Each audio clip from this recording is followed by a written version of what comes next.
So we finally have the vest that you have all been waiting for, and this is Ethan's vest. Now this went way better than I thought it would originally, because I had no idea how it was going to go at the beginning, but it turned out to be very, very, very awesome looking. Now, this is not the final texture. Matt is going to be texturing this in Substance Painter, but yes, I really hope you enjoyed the time-lapse that was in this video, and we are going to see what this looks like on Ethan! Yes, let me hide the armature real quickly. There we go. And this is currently what it looks like on Ethan.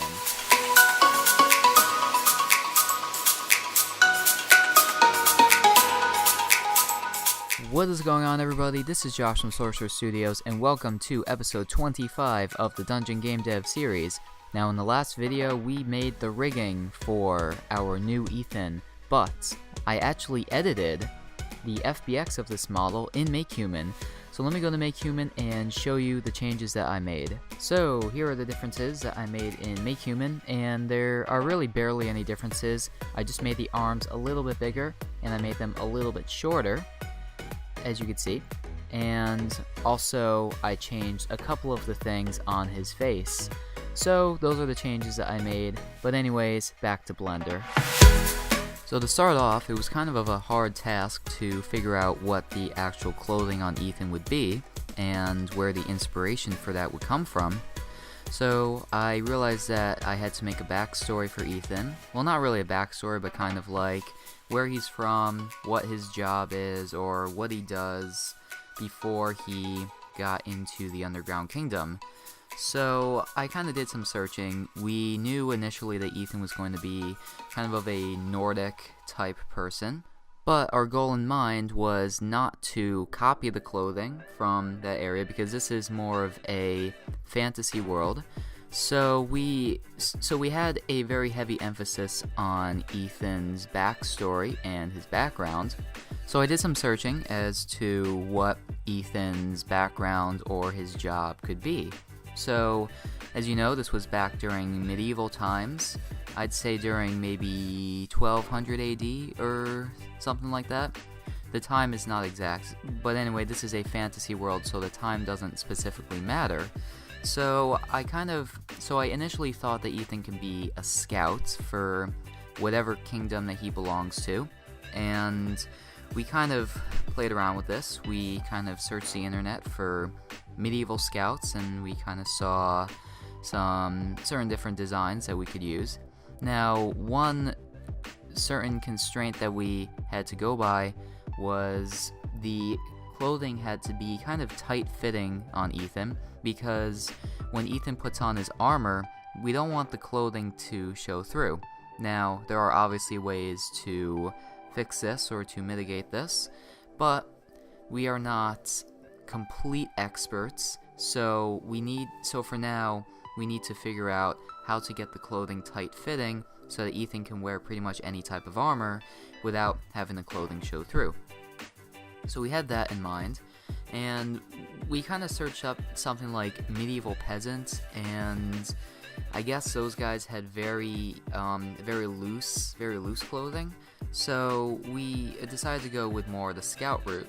And something that we know in fantasy is that archers, like an elven archer from Lord of the Rings or something like that, like they had pretty tight-fitted clothing. Like they typically had vests. Oh, actually, I just looked that up, and elven archers from Lord of the Rings did not really wear vests, and their clothing was not very tight-fitting, so never mind what I just said.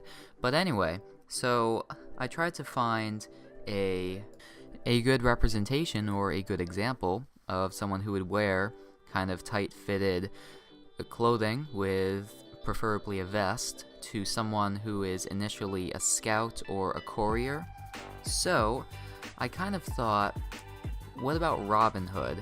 So I looked up images of concept art of Robin Hood, and there are many, many different images of all different types of Robin Hoods out there, because Robin Hood is kind of a folklore. So that was one of the main basis of my searches. So I kind of began to search Robin Hood concept art, like medieval Robin Hood, just to kind of have a Robin Hood type feel. Well, not Robin Hood type feel, but like certain things in this world about Ethan can be inspired by certain things that Robin Hood was wearing, or that the Robin Hood that I found was wearing.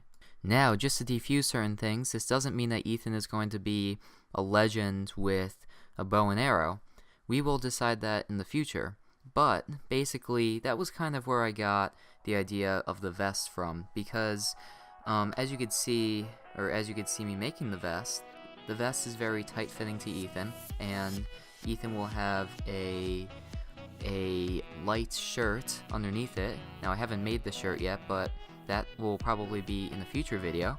So as you can see, I'm just making the basic shape of the vest. Nothing too fancy right now. Actually, for this time-lapse, for this segment of the time-lapse, I'm going to kind of go and do a fast forward and just kind of skip over to the end of it. Now, I'm doing this because I will actually have a full video of this time-lapse in its own video. So you can watch that when it comes out. But I just want to show you the final renderings or the final modeling of the vest at the end. Now, well, actually with the texturing, Matt is going to do the texturing. So I'm just having a base texture, and I'm just going to make, well, not a base texture, just a base material, just to show what color in general the vest will be. So here's the very end of this time-lapse. Well, not the very end, it's a couple minutes before the end, but anyway, so this is pretty much the final modeling of this vest. Now, I do admit I kind of had to look up kind of how the function of a belt works, because I mean, well, I put a belt on every single day, but I never really look at the inner mechanics, so I kind of had to base the modeling of parts of the belt off of that. And not just the belt, also the two leather straps that are above the belt. Now, I might change those two leather straps, but I think for now they look pretty good. The vest is supposed to be made so that when you undo the belt and the two leather straps, and Ethan can just take it off. And I kind of got that from an idea from, once again, the one of the Robin Hood reference images. So that's pretty much what I did for that. And as you can see, I'm just kind of finishing things up. I'm finishing up the belt buckle. And yeah, so pretty much what's going to be on Ethan next is I'm going to put on the shirt underneath him, and I'm going to have to come up with something for the pants. Now, that's still something I need to do. It's probably going to be some sort of a leather trouser or something like that. I'm not entirely sure what I'm going to do. But that's pretty much what I'm going to do. And I'm still not sure if Ethan's real shirt is going to be short sleeve or long sleeve, but we'll have to see. And also, while I'm doing this, I might make some other types of clothing for Ethan, such as a hood or something like that. So yeah, so that's pretty much what I'm going to do. And this time lapse is going to be over soon, so I have to speak fast. So this vest is going to be a thin vest, but it will still be made out of a heavy leather, so that Ethan still has some sort of armor. Now, the vest probably won't be taken off when Ethan puts on armor. However, I might do that. Well, I don't know. I'll have to see now that I think about it. But yes, so that is the vest creation of Ethan. I hope you enjoyed. So we finally have the vest that you have all been waiting for, and this is Ethan's vest. Now, this went way better than I thought it would originally, because I had no idea how it was going to go at the beginning, but it turned out to be very, very, very awesome looking. Now, this is not the final texture. Matt is going to be texturing this in Substance Painter, but yes, I really hope you enjoyed the time-lapse that was in this video, and we are going to see what this looks like on Ethan. Yes, let me hide the armature real quickly. There we go. And this is currently what it looks like on Ethan. Now, he doesn't have any other more clothing on him. That is what we are going to focus on in a future episode. So guys, I hope you enjoyed this. I hope you enjoyed the time lapse and the creation of this vest. It's going to be really fun making the clothing of Ethan. of our final Ethan. So without further ado, I will see you in the next episode. Goodbye.